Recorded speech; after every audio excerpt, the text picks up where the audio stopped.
Hello guys, আসসালামু আলাইকুম। আপনারা সবাই কেমন আছেন? আশা করি ভালো আছেন। হ্যাঁ, আমিও ভালো আছি। কমিউনিটির পক্ষ থেকে আপনাকে স্বাগতম জানাচ্ছি।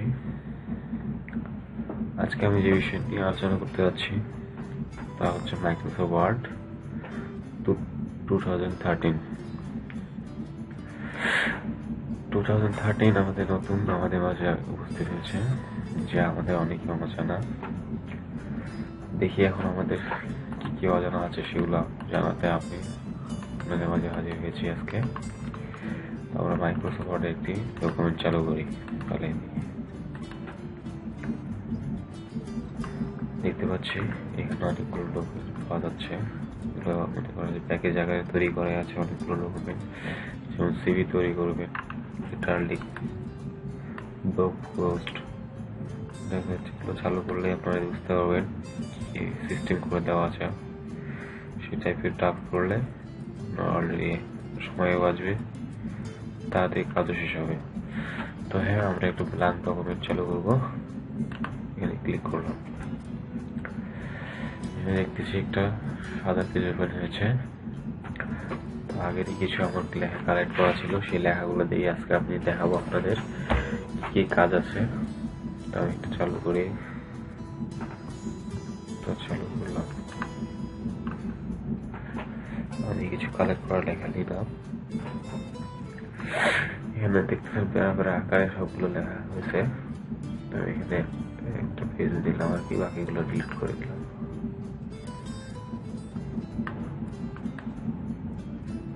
অনেকগুলো পেজে আসছে, আমি বাকি পেজগুলো ডিলিট করে দিচ্ছি।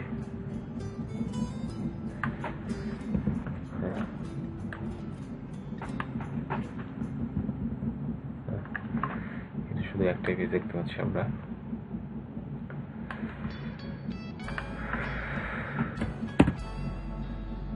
একটা দিলাম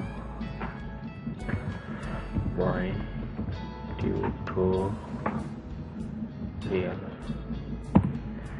ডেসক্রিপশন দিলাম, হেড। তখন দেখেন এটা হচ্ছে home, insert, design, page layout, reference, links, review, view and it's. তারপর প্রথমে হোমটা পরিচিত হয়ে নেই।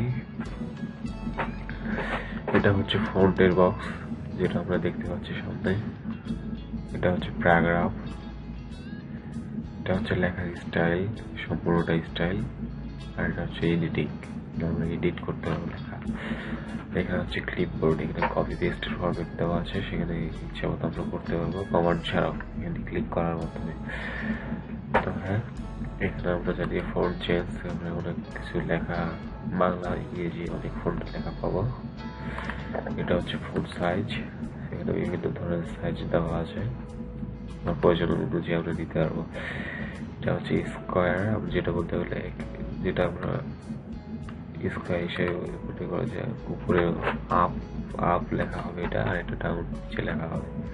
তো হ্যাঁ, এটা হচ্ছে বোল্ড, এটা হচ্ছে ইটালিক ফর্মে লেখা, এটা হচ্ছে আন্ডারলাইন, এটা হচ্ছে লেখার মধ্য দিয়ে যাবে, এটা হচ্ছে লেখা নিচে আসবে, এটা হচ্ছে লেখা উপরে। এই হচ্ছে আর কি ব্যাপার। আর হচ্ছে বোল্ড করে লেখা মানে কালার দেওয়া লেখার মধ্যে ডিজাইন করা। আর এটা হচ্ছে ফিল্ড ডিজাইন করা, এগুলাই আর কি। তো আমি একটা একটু করে ব্যবহার দেখাচ্ছি আপনাকে, আপনাদেরকে এটা আমরা বোল্ড করে দিব। সেটা হচ্ছে যে বোল্ড করে দিলাম। এটা হচ্ছে সেন্টার, আমরা সেন্টারে দিয়ে গেলাম।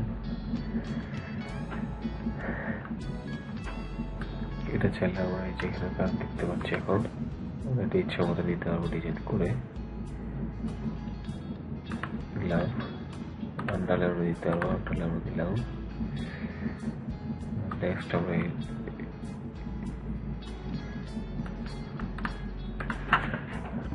দিয়ে দিলাম। লেখাটাকে সাইজটুকু ছোট করে দেবো আমি। আমরা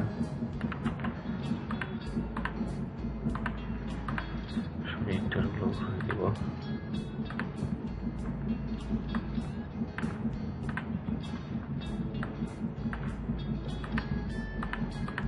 13 ভার্সন হচ্ছে নতুন, যে আমাদের মাঝে সবাই কাছে নতুন। অনেকে আমরা এটা কাজ করতে পারি না এটার মাধ্যমে, তো আমি সেটাই দেখাবো আজকে আপনাদের কিভাবে কাজ করতে হয়। তো এটা আমরা সবগুলো হোল্ড করে দিলাম। তারপর দেখেন এটা দিয়ে সেন্টারটা হচ্ছে নাম্বারিং সিস্টেম, যেটা আমরা নাম্বার দিতে পারবো। এখানে বিভিন্ন ধরনের সিস্টেম দেওয়া আছে যেটা আমরা নাম্বার দিতে পারবো। এটা হচ্ছে ইন্ডিকেট করতে পারবো যে কোনো দিয়ে আমরা ইন্ডিকেট করে নিলাম এটুক। তারপর হচ্ছে এটা হচ্ছে যে আমরা দেখি নেক্সটে কি আছে। এখানে হচ্ছে অনেক ধরনের লেখা ডিসাইড করতে পারবো, পিছনে চলে যাবে। এটা হচ্ছে সেন্টার, লিখতে বুঝতে পারবেন। জাস্টিফাই লেফটে লেখা হবে, লিখবেন সেন্টার, এটা অ্যালাইনমেন্ট লেফট। আচ্ছা, আমরা বর্ডার দিতে হবে ইচ্ছা মতো নিয়ে। এটা আমরা দেখতে পাচ্ছি লেফট বর্ডার হয়ে যাচ্ছে।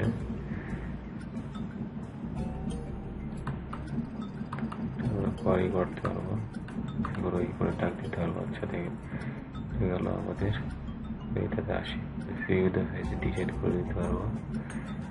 দেখতে পাচ্ছেন আপনারা যাচ্ছে একে একে আমরা ইচ্ছা মতো দিতে পারবো। দেখতে পাচ্ছেন আপনারা স্টাইল কাটতেছি, ক্রিয়েট করতে হলে স্টাইল করতে লাগবে। আচ্ছা তারপরে দেখবো ফাইল আমরা যদি কোনো ওয়ার্ড ফাইল করতে চাই, এই ফাইল ক্লিক করলে এখানে চলে আসবে। যেমন হচ্ছে ওয়াশ, যদি দিই ওয়াশ চলে আসছে, আমরা দেখতে পাচ্ছি ওয়াশ চলে আসছে। তো এটা হচ্ছে ফাইল রিপ্লেস কোনো ওয়ার্ড যদি রিপ্লেস করতে চাই আমরা, ওয়াশের জায়গায় যদি আমরা ইউজ দিই, এটা ইউজ দিলে ফাইল টেক্সট দিলে ইউজ করলে ওয়াল ইউজ করলে দেখতে পাবেন যে ওয়াশের জায়গায় ইউজ হয়ে গেছে, যে ইউজ হয়ে গেছে। আমরা যদি আবার রিপ্লেস হয়ে আবার কন্ট্রোল জেড দিয়ে আবার যাই হয়ে আসলাম। তো এই হচ্ছে আপনার হবে কাজ। ইনসার্টে আসি আমরা, এখানে আমরা page blank page, page break, cover page এগুলো ইউজ করতে হবে। এটা টেবিল, টেবিল হচ্ছে কি আমরা টেবিলের কাজটা নিচে যাই করি, নতুন পেজে যাই, আমরা টেবিল নেব। টেবিলে ক্লিক করলে ইচ্ছে মতো কয়েকটা টেবিল লেগে আপনি সিলেক্ট হয়ে যাবে, দিয়ে আপনার মতো দিতে পারবেন। তারপরে ইচ্ছে মতো এটা ডিজাইন করতে পারবেন, যেগুলো দেওয়া আছে আপনি ডিজাইন প্র্যাকটিস করে দেখতে পারেন। এছাড়াও ইনসার্টে যাই, আমরা টেবিলে যাই, আমরা ইনসার্ট টেবিলে ক্লিক করলে আপনার কয়টা কলম দরকার, কয়টা রড দরকার এখানে লিখতে পারবেন। লিখে দিলে আপনার কলম তৈরি হয়ে যাবে আর কি। কলমের কি কি আছে আপনারা দেখে দিবেন চেক করে। আরো অনেক ডিজাইন আছে, আপনার কি এরকম লাগবে না লাগবে সেটা দিয়ে দিবেন। দেখতে পাচ্ছেন কেমন ডিজাইন হচ্ছে, মানে এখানে অনেক কিছু প্যাকেজ সিস্টেম করে দেওয়া আছে। আপনি আপনার কাজের অনেক সহজ সিস্টেম করে এখানে দেওয়া আছে, আপনি ইচ্ছা মতো দিবেন আর কাজ করবেন, খালি সমস্যাটাই।